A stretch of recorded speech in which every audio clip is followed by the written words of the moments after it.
This is Jupiter Jordan here, and we have another episode of the greatest defenders of all time. This one's going to be interesting because not only do these guys separate themselves from everybody else that we've mentioned so far, but honestly, this was the most interchangeable group. It was really hard to decide who goes where, but this is my list.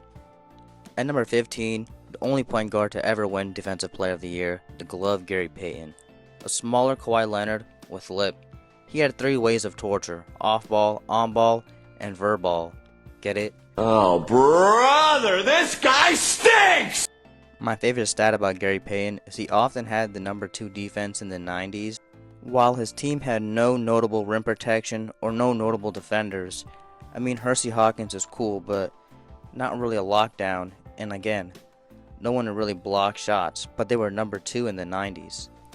If anchoring defense as a point guard wasn't impressive, anchoring the number 2 defense over guys like Mutombo, Olajuwon, now that's crazy. In 1996, the Supersonics had the number 2 defense, very close to the number 1 defense, the 96 Bulls. And those Bulls have 3 all-time defenders, Pippen, Jordan, and Rodman. How did he do it? At number 14, we have Giannis, the man on the list who has the most potential to rise the rankings of the defensive greats. Though still playing, already has 8 good years of defense to his name, a Defensive Player of the Year, and 5 all-defensive selections, with a good chance to add more accolades to his collection, and between that and a little bit more longevity, he can find himself higher in this ranking. What does Giannis do great defensively? Everything. He has good on-ball defense. He's my favorite, or my pick for the greatest pick-and-roll defender of all time. He has transition defense. He can guard bigs. He can guard guards. He does it all. Just the prospect of Giannis gives offensive players the heebie-jeebies. Big like a center, fast like a guard. The motor of a winner. That is the Greek Freak. Next up, at number 13, we have Dwight Howard. Being just short of Shaq's size and Vince Carter's athleticism, Superman protected the rim like it was Earth. This super athlete had on-ball defense, low-post defense, guarded perimeter bigs pretty well, and surely a very, very underrated pick-and-roll defender. Dwight was able to acquire 3 Defensive Player of the Year awards and 5 defensive teams, leading the NBA in blocks 2 times and rebounds 5 times.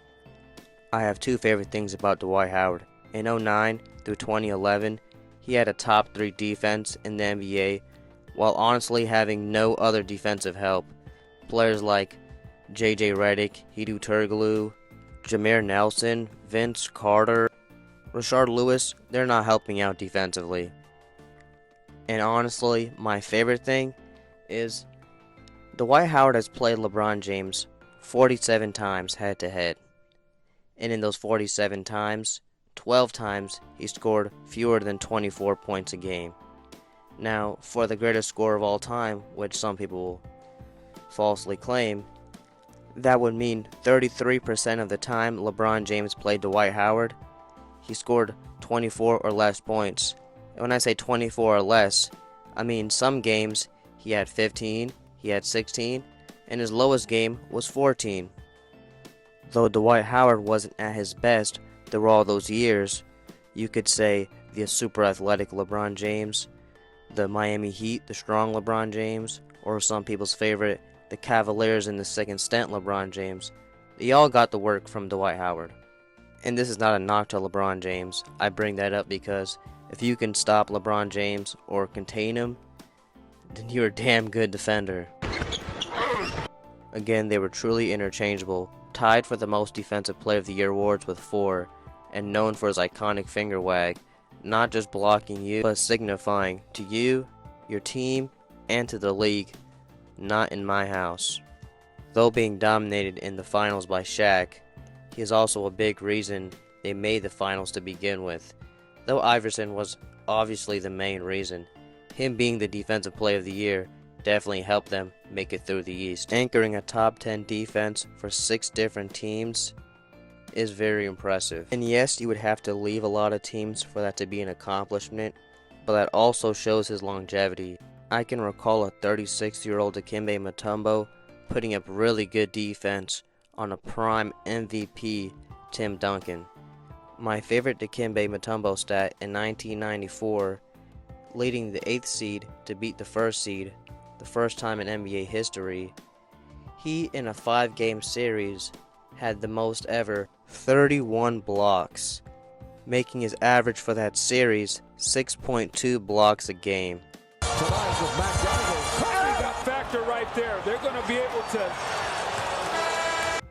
And to end off the video, at number 11, we have Scottie Pippen. The great thing about Scottie Pippen is he has length, versatility, agility, great IQ, and to some degree he does have grit. All the recipes for a great and all-time defensive player. Being a GOAT candidate for switch defense and man-to-man defense, also putting him in the category as one of, if not the most complete defender of all time. Leading the Chicago Bulls to a top 5 defense without Michael Jordan. My favorite stat about Scottie Pippen is if you said he was a top 5 defender of all time, I could genuinely see it. Though I would give pushback. Anyone else I've mentioned so far, if they were mentioned in the top 5, it would be some type of debate.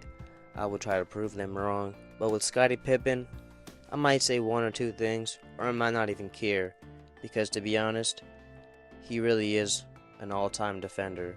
And it comes down to me personally, things like awards, rim protection, and his offensive load. Hope you liked today's video. If you like this format instead of the short format, let's try to tie or break that format's record of 5 likes. If we could get 5 or more, we'll continue to go on this format. As always, if you did like the video, consider giving it a like. And if you're interested in the series, consider subscribing so you don't miss anything. Until next time, salam.